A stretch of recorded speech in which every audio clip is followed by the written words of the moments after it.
Hey everyone, and welcome back to Remember This Tech. In today's episode, I'm going to be taking this Asus VivoBook 14-inch with this i3-13th gen processor.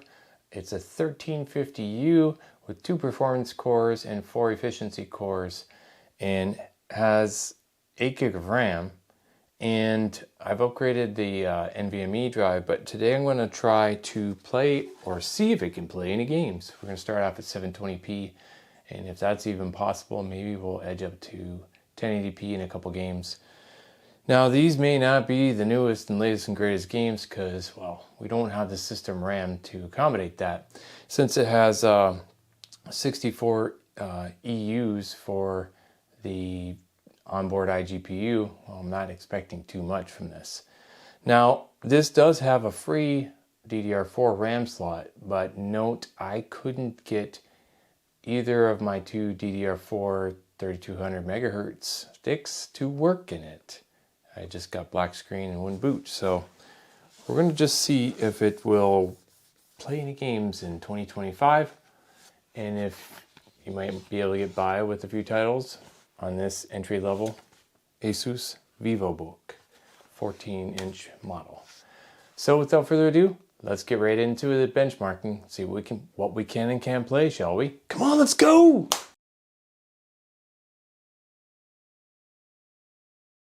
Borderlands 2 actually ran pretty decently for an older title. At 720p low settings, the system pushed to high as 65 FPS with an average in low 40s. The lows are surprisingly stable for the engine, with 1% and 0.1% dip still playable. Overall, smooth enough for a classic like this, especially on a low end or retro performance setup.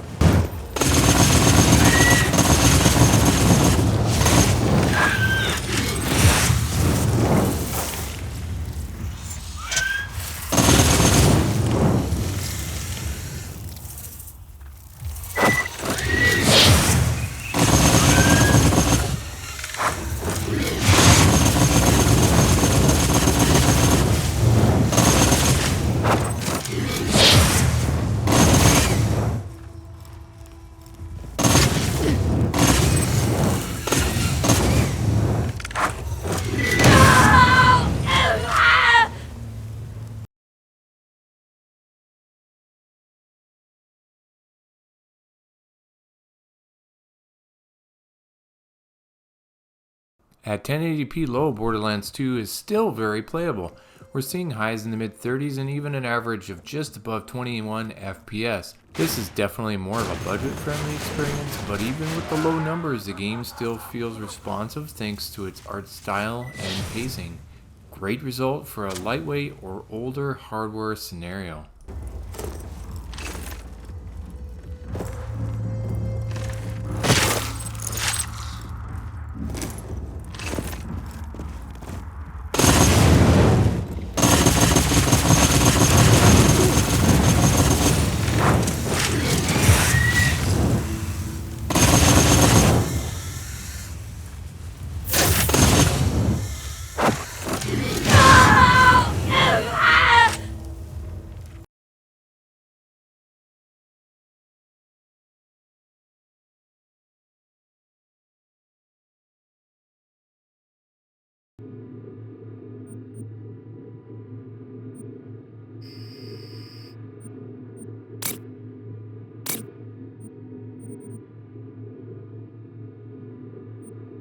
XeSS super resolution and frame generation turned on, Cyberpunk kind of becomes playable, but it's not a great experience. But if you have to play this game, it's definitely the preferred way to play if you're stuck at a lower resolution.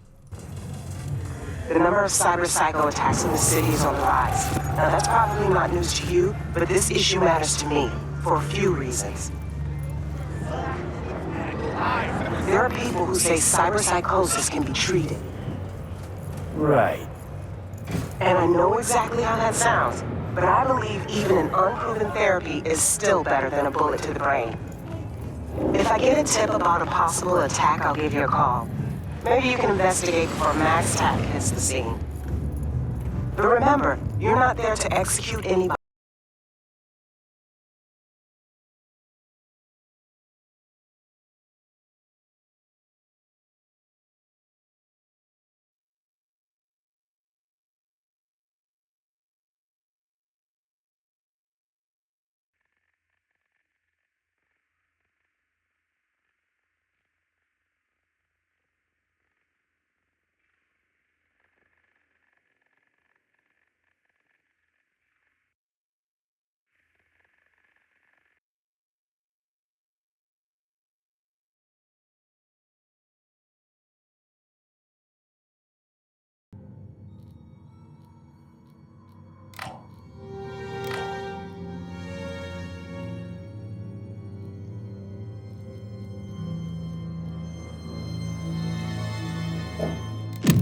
Atomfall at 720p low delivers a pretty decent experience with a high around 31 FPS and an average around 24 FPS. The dips into the teens are noticeable in fast action scenes, but the game still stays fluid enough for exploration and general gameplay. A solid showing on lighter hardware.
Time to believe.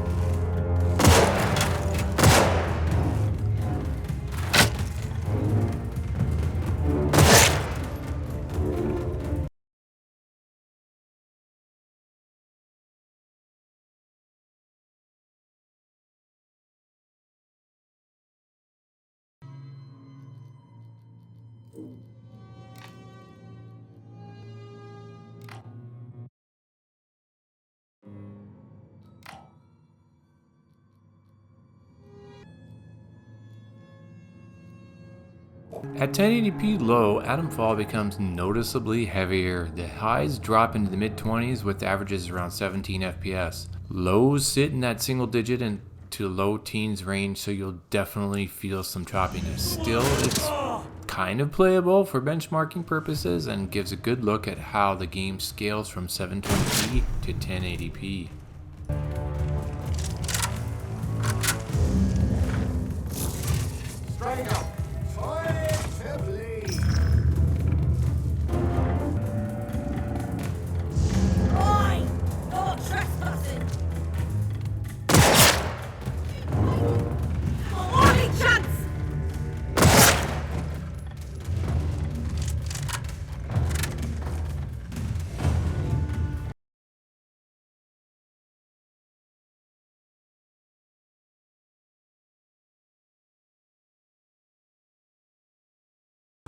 War Thunder actually runs pretty well at 1080p low.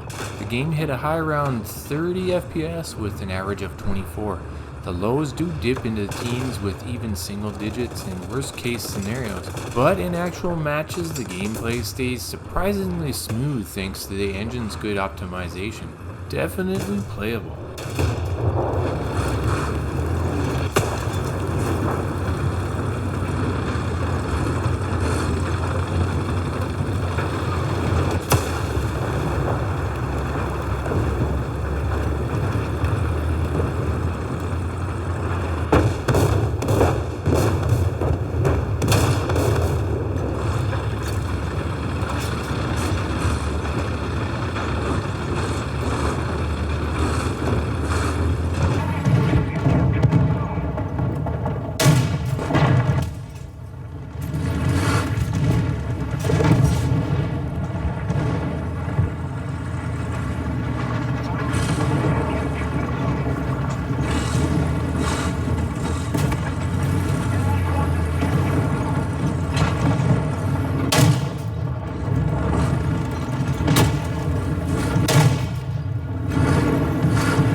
At 720p low, Elden Ring performs better than I would expect for a visually heavy title.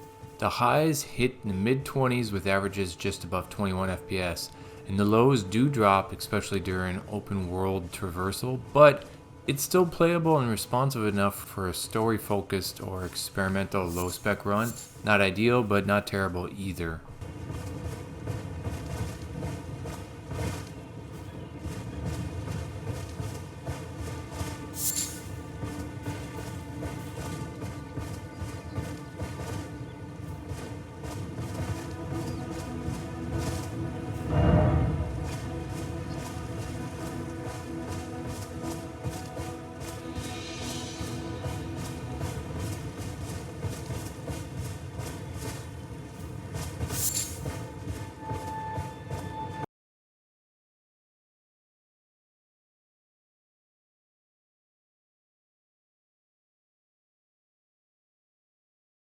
So my final thoughts about this Asus VivoBook 14 with the i3-1315U, 2 performance cores and 4 efficiency cores.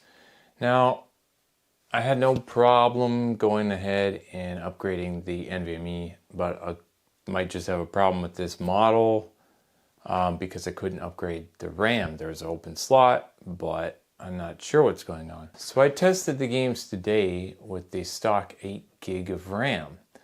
The only one that would not play was Company of Heroes. It just died when I tried to launch it and got an out of memory error. So I was really surprised it even played or launched Elden Ring, but it did. I'm not saying it's gonna be a enjoyable experience, but you could play it at 720p. Atomfall is highly optimized as usual. I was able to play that at 720 and 1080p. If you want to get a little bit more visuals, you could probably play it at 1080p, but you better watch out because there could be some stuttering. But it didn't look too bad overall and didn't perform that bad. Borderlands 2, of course, is a lot older title, but it was playable at both 720p and 1080p. War Thunder, 1080p. I kept it at 1080p because, I mean, you want to see what's going on. It's a fast-paced game and, you know, you want more field of vision and stuff. So it was playable at 1080p, but there was some stuttering here and there. So your mileage may vary. Cyberpunk, I had to turn on certain boosters. And any setting, any frame gen, anything like that you've got, it's still not going to be playable because it's a stutter fest. I don't know how it even launched, but it did, so I'll give this little laptop credit. What's this best case scenario for usage of this? If you upgrade the RAM, it's going to help tremendously. Back to school students, someone on a budget, it's going to be an awesome web browsing machine, schoolwork, all of that. But if you're going to play games, keep your expectations low and stick to some lower end titles or older titles and you can get by quite well. But for the entry level price that it's at, you know, if you can snag it for $250 or $260 or whatever or less, might as well try to pick it up. CPU, you know, it would be better if it was an i5, but for what you're paying for, it's not that horrible. You could do a lot worse with a similar price point with no upgradability from a, you know, Dell or HP with soldered on, you know, NVMe or RAM, or like an Celeron processor, an N5000 or something. So this has a lot better potential CPU wise and minor upgrade potential too. And now might be a good time, if you like this content, to consider subscribing and giving a thumbs up if you liked it. So thanks for watching. Remember this tech.